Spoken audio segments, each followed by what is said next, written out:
Hello साथियों, मित्रों, दोस्तों, आप सभी को नमस्कार। I am Mahipal sir. देखिए, आज हम शुरू करते हैं जंतुओं और पादप में परिवहन। ये टॉपिक जो है इतना इम्पोर्टेंट टॉपिक है कि सभी कंपटीशन में पूछा जाता है और सभी प्रकार के बच्चों के लिए इम्पोर्टेंट है।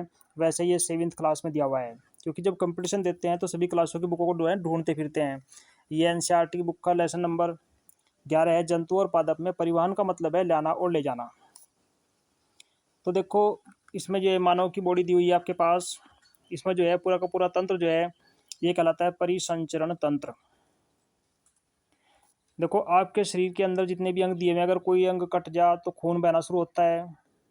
अगर मान लो आपने सांस लिया तो वो फेफड़ों में जाता है। अब सांस के द्वारा फेफड़ों से जितने भी सिस्टम है, जो सांस के द्वारा आपने ऑक्सीजन ली, उसके द्वारा जितनी भी ऊर्जा है वो सारे शरीर में गई। तो सारे शरीर में ले जाने वाला कार्य कौन करता है? वो करता है रक्त, खून, जो एक तरल पदार्थ है जिसे हम प्लाज्मा कहते हैं, जिसमें विभिन्न प्रकार की कोशिकाएं होती हैं। तो ये शरीर के अंतर्गत जो है बहुत सारी कोशिकाएं हैं, जिन्हें नलिकाएं भी कहते हैं, रक्त रक्त वाहिनिकाएं भी कहते हैं। इसके अंतर्गत जो है ये दो प्रकार की शिराएं हैं। एक दो प्रकार की रक्त वाहिनिकाएं हैं, एक धमनी और दूसरी शिरा। अब इसमें जो है देखो, धमनी दी हुई है, धमनी लिखा हुआ है। धमनी लाल रंग की शिराएं हैं, लाल रंग की रक्त वाहिनिकाएं हैं। धमनियों का क्या कार्य है? देखो, धमनियां जो है समृद्ध रक्त को शरीर के सभी भागों में ले जाती है। यानी कि हृदय से शुद्ध रक्त को जो है, ये धमनियां है, ये जो है हृदय से शुद्ध रक्त को जो है शरीर के सारे अंगों में लेकर जाती हैं। अब इन्हीं अंगों के द्वारा, यानी कि इन्हीं रक्त के द्वारा शरीर में ऊर्जा पहुंचती है, शरीर में ऑक्सीजन की मात्रा पहुंचती है। जब आप पानी पीते हैं, शरीर में जल की मात्रा पहुंचती है। दूसरी आपकी है शिराएं। ये शिराएं दी हुई हैं। अब ये शिरा क्या है? जो आपके शरीर के अंदर जितना भी रक्त है जो है शुद्ध हुआ, या उसमें कोई चीज़ मिली हुई उस सारे को जो है वापस लेकर आती हैं हृदय में, जिससे कि वो शुद्ध और साफ होता है। तो इस तरीके से जो है धमनी और शिरा, दो प्रकार की रक्त वाहिकाएं जो है आपके शरीर के अंदर आपके शरीर में पाई जाती हैं। तो ये था आपका परिसंचरण तंत्र। तीसरा आपका है हृदय, जो एक पंप की भांति कार्य करता है। इससे अगले टॉपिक में जो है हम आपको हृदय के बारे में समझाएंगे। अब देखो, ये पूरा का पूरा कहलाता है परिसंचरण तंत्र, अर्थात शरीर के विभिन्न भागों में जो रक्त वाहिनिकाएं फैली हुई है, जिनके द्वारा पूरे शरीर को ऊर्जा प्राप्त होती है, पूरे शरीर की हर अंग की आवश्यकता पूर्ति होती है, और जो अच्छे पदार्थ हैं वे शरीर के अंगों तक पहुंचते हैं, और जो अपशिष्ट पदार्थ हैं वे शरीर से बाहर निकलते हैं। तो ये सभी होता है इस परिसंचरण तंत्र के द्वारा। तो इसमें जो है धमनी, शिरा और तीसरा जो अंग है वो हृदय हो गया, जो पंप की भांति कार्य करता है। अगर हम मान लो कोई ऐसा खाना खाते हैं, ऐसा जल पीते हैं जो गंदा हो, तो ये हमारी धमनियों पर बहुत गलत प्रभाव डालता है, जो दूषित करता है शरीर को, और शरीर हमारा रोगाणु यानी कि रोग युक्त हो जाता है। तो ये था हृदय, शिरा और धमनी। इन सब को मिलाकर बनता है हमारा परिसंचरण तंत्र, जिसे बोलते हैं परिवहन, यानी कि लाने और ले जाने वाले। देखिए, अब शुरू करते हैं प्रश्न। ये प्रश्न है हमारा नंबर 1, और इस में जो आने वाले मुख्य टॉपिक है उनकी डिटेल हम बीच बीच में आपको समझाते रहेंगे। प्रश्न नंबर 1 दिया हुआ है, कॉलम ए और कॉलम बी में दी गई प्रक्रमों का हमने मिलान करना है, संरचनाओं का। नंबर क्या दिया हुआ है? रंध्र। देखो, रंध्र जो है कै का जो है आपका है सेकंड पार्ट, यानी कि वाष्पोत्सर्जन। तो कै का आपका ये हो गया, ये कै का हो गया। उसके बाद में नंबर 6 है जाइलम। जाइलम जो है जल का परिवहन करता है। तो जाइलम का जो है आपका नंबर 4 हो गया, यानी कि ये आपका गय हो गया, ख। ख का आपका ये हो गया सीधा। उसके बाद में तो गय है हमारा मूल लोम। अब मूल लोम जो है ये क्या काम करते हैं? ये करते हैं आपके जल का अवशोषण। नहीं, जल का अवशोषण नहीं करते। मूल लोम जो है आपके, हाँ, जल का अवशोषण करते हैं, तो ये हो गया आपका फर्स्ट। और गह फ्लोएम जो है वो करता है भोजन का परिवहन, यानी कि फ्लोएम का आपका नंबर थर्ड हो गया ये वाला। और कै का जो है आपका ये हो गया। तो इस तरीके से जो है इनका मिलान करते हैं। देखो रंध्र जो है वाष्पोषण क्रिया करते हैं जो पत्तियों में पाया जाता है, इससे जो है वाष्पीकरण की क्रिया होती है। दूसरा जाइलम है, ये ऊतक पाया जाता है पौधे की जड़ों में जो जल का परिवहन पौधे के सभी भागों तक पहुंचाता है। तीसरा है मूल रोम, जिनसे जल का अवशोषण होता है।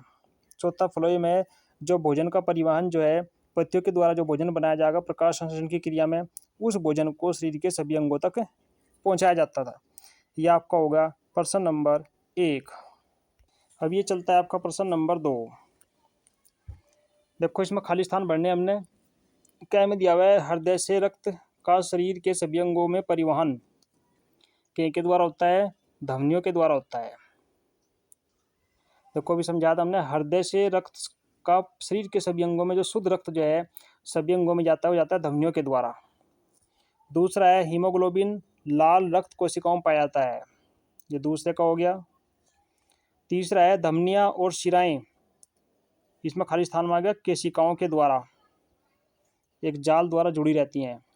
छोटी छोटी केशिकाएं होती हैं, नलिया जिसे बोलते हैं, जिससे धमनी और शिराएं जो है आपस में जुड़ी रहें। घ हृदय का लयबद्ध विस्तार और संकुचन क्या कहलाता है, दिल की धड़कन कहलाता है। यानी कि हृदय दिल का धड़कना, विस्तार फैलना, संकुचन सिकुड़ना, यानी कि फैलना और सिकुड़ना ये दिल की धड़कन कहलाती है, दिल का धड़कना कहलाता है। मानव शरीर के प्रमुख उत्सर्जित उत्पाद है यूरिया। उत्सर्जित का मतलब जो शरीर से बाहर निकलते हैं। पसीने में जल और क्या पाया जाता है, लवण पाया जाता है। नंबर जो है वृक्क अवशिष्ट पदार्थों को द्रव के रूप में बाहर निकालते हैं, जिसे हम क्या कहते हैं, जिसे हम कहते हैं मूत्र। पेशाब के द्वारा बाहर निकलता है जो अवशिष्ट पदार्थ है। वृक्षों में बहुत अधिक ऊंचाई तक जल पहुंचाने का कार्य में वाष्पोत्सर्जन द्वारा उत्पन्न चूषण अभिकर्षण सहायता करते हैं। यानी कि कितने बड़ा वृक्ष हो वहीं तक जो उसके ऊतक जो होते हैं वे जल को पहुंचाते हैं। अब देखिए था हमारा प्रश्न नंबर 2। यह है प्रश्न नंबर 3। इसमें जो है हमने सही विकल्प चुनना है। कह दिया हुआ है पादपों में जल का परिवहन किसके, तो देखो 4 ऑप्शन दिए हुए हैं, किसके द्वारा होता है जल का परिवहन, जाइलम के द्वारा, तो ऑप्शन नंबर हमारा फर्स्ट सही हो गया। कह दिया हुआ है मूलों द्वारा जल के अवशोषण के दर को बढ़ाया जा सकता है। देखो मूलों द्वारा छाया में रखकर, मध्य प्रकाश में रखकर या पंखे के नीचे रखकर, तो इसका ऑप्शन नंबर हमारा थर्ड सही है, यहाँ रखकर इसको बढ़ाया जा सकता है। ये था हमारा प्रश्न नंबर 3। अब चलता है प्रश्न नंबर 4। पादपों अथवा जंतुओं में पदार्थों का परिवहन क्यों आवश्यक है।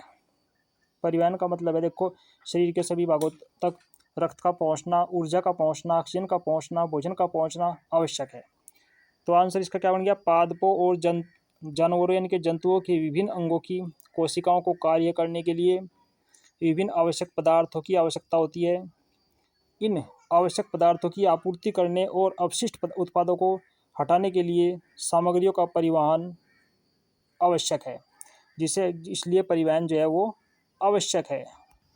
तो ये हो गया हमारा प्रश्न नंबर 4। पादपों और जंतुओं में पदार्थों का परिवहन क्यों आवश्यक है। तो इसलिए आवश्यक होगी क्योंकि शरीर की ऊतकों की सभी अंगों की टूट फूट मरम्मत के लिए ऊर्जा की आवश्यकता होती है, इसलिए परिवहन का होना जरूरी है। क्योंकि ऑक्सीजन जो है खून के द्वारा, रक्त के द्वारा, धमनियों के शिराओं के द्वारा शरीर के सभी अंगों तक पहुंचता है और वापस आता है। शुद्ध रक्त पहुंचता है, खराब रक्त वापस आता है। ये था हमारा प्रश्न नंबर 4। अब देखिए हमारा प्रश्न नंबर 5। क्या होगा यदि रक्त में पट्टिकाणु नहीं होंगे। पट्टिकाणु किन्हें कहें, पट्टिकाणु होता है सफेद रक्त कणिकाएं, जिन्हें प्लेटलेट्स भी बोलते हैं। ये रक्त का थक्का बनाने के लिए आवश्यक होती हैं, शरीर में रोगाणुओं के प्रति लड़ने के लिए आवश्यक होती हैं। तो क्या आंसर हुआ, पट्टिकाणु रक्त के थक्के के लिए उत्तरदायी होते हैं। यदि पट्टिकाणु नहीं है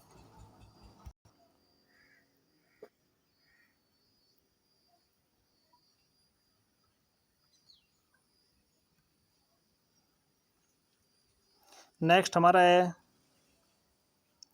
प्रश्न नंबर 8, रक्त के घटकों के नाम बताइए। देखो, रक्त के घटक हैं। रक्त जो है एक तरल पदार्थ है, इसमें विभिन्न प्रकार की कोशिकाएं पाई जाती हैं। रक्त के प्रमुख घटक हैं। Number 1, plasma. रक्त के तरल भाग को प्लाज्मा कहते हैं। नंबर 2, लाल रक्त कणिकाएं। ये लाल रक्त कणिकाएं जिसे बोलते हैं आरबीसी, रेड ब्लड कोशिकाएं, विशेष प्रकार की होती है जिनमें हीमोग्लोबिन नामक एक तरल वर्णक होता है। नंबर 3 है सफ़ेद रक्त कोशिकाएं। रक्त में सफ़ेद रक्त कोशिकाएं भी होती हैं। ये उन कीटाणुओं से लड़ती हैं जो हमारे शरीर में प्रवेश करने की कोशिश करती है। तीसरी है पट्टिकाणु। पट्टिकाणु रक्त में थक्का बनाने के लिए उपयोगी होती है। ये था हमारा प्रश्न नंबर 8। अब चलता है प्रश्न नंबर 9, शरीर के सभी अंगों को रक्त की आवश्यकता क्यों होती है। देखो, आंसर हुआ, रक्त शरीर के सभी अंगों की टूट फूट और मरम्मत करता है। रक्त जो है फेफड़ों से ऑक्सीजन को शरीर के सभी अंगों तक लेकर जाता है। रक्त रोगाणुओं से लड़कर हमारे शरीर की सुरक्षा करता है। इसलिए सारे शरीर के सभी अंगों को जो है रक्त की आवश्यकता होती है, क्योंकि सारे कार्य जो है वो रक्त से ही होते हैं। नेक्स्ट प्रश्न 10 है, रक्त लाल रंग का क्यों दिखाई देता है। आंसर है, रक्त में हीमोग्लोबिन नामक एक वर्णक पाया जाता है, जिसके कारण रक्त का रंग जो है वो लाल होता है। प्रश्न नंबर 11 चल गया, हृदय के कार्य बताइए। देखो, हृदय जो है एक पंप की भांति कार्य करने वाला यंत्र है शरीर के अंदर, जो बहुत ही मोस्ट इम्पोर्टेंट है। हृदय जो है एक पंप की रूप में कार्य करता है। यह लगातार धड़कता रहता है। इससे शरीर में रक्त का परिवहन लगातार होता रहता है। रक्त अपने साथ अन्य उपयोगी पदार्थों को भी शरीर के विभिन्न भागों तक ले जाता है। हृदय फेफड़ों को ऑक्सीजन रहित रक्त भेजता है और फेफड़ों से ऑक्सीजन युक्त रक्त प्राप्त करता है। यह रक्त के माध्यम से शरीर के विभिन्न हिस्सों में ऑक्सीजन की आपूर्ति करता है। ये हृदय का कार्य है। अब देखिए, हम समझाते हैं आपको। ये हृदय का फिगर दिया हुआ है। देखो, ये महाशिराएं हैं, इधर ये महाशिराएं हैं, बहुत सारी शिराएं आकर के मिलती हैं इसमें। ये महाधमनियाँ हैं, बहुत सारी धमनियाँ आकर के मिलती हैं इसमें।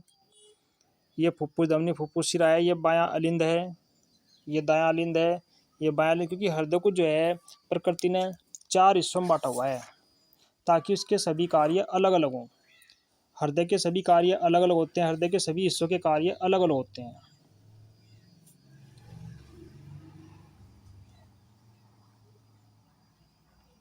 और नीचे चलते हैं, देखो दायां अलिंद और ये इसका बायां अलिंद हो गया। तो ये अलग अलग कक्ष कहलाते हैं।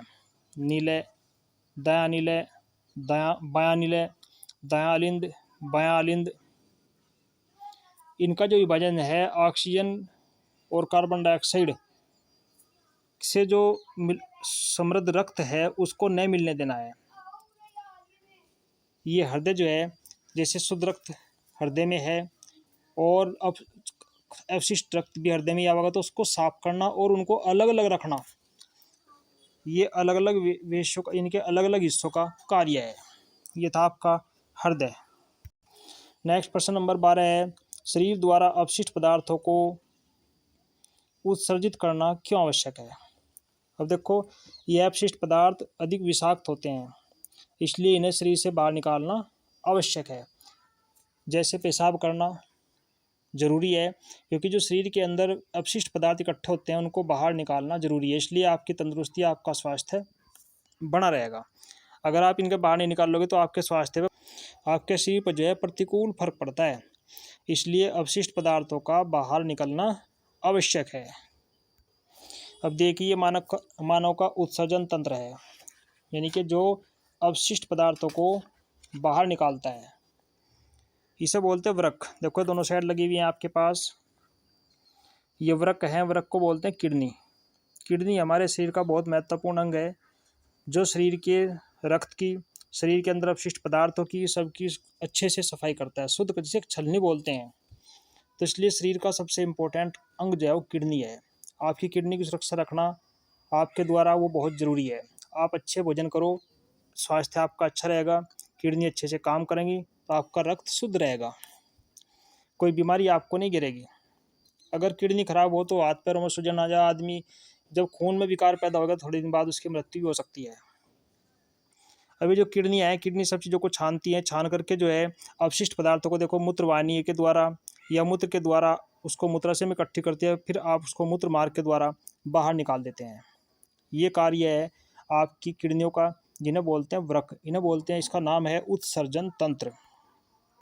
तो ये था आपका मानव उत्सर्जन तंत्र। अब इसी तरीके से जो है पेड़ पौधे में भी होता है, जो बीच बीच हमारा आया, जैसे जाइलम और फ्लेम ऊतकों के द्वारा है। तो आप जो है जल और इसका परिवहन, इसको आप अच्छे से याद करें, अच्छे से तैयार करें। तो वीडियो को जो है शुरू से अंत तक देखें। जब देखेंगे आप, प्रश्नों को पढ़ेंगे, तैयार करेंगे, तभी आपके बहुत कुछ याद होगा। तो इस तरीके से जो है आप पूरे लेसन को अच्छे से तैयार करें। तो आप जो है वीडियो को अंत तक देखें, लाइक करें, शेयर करें। धन्यवाद। जय हिंद, जय भारत।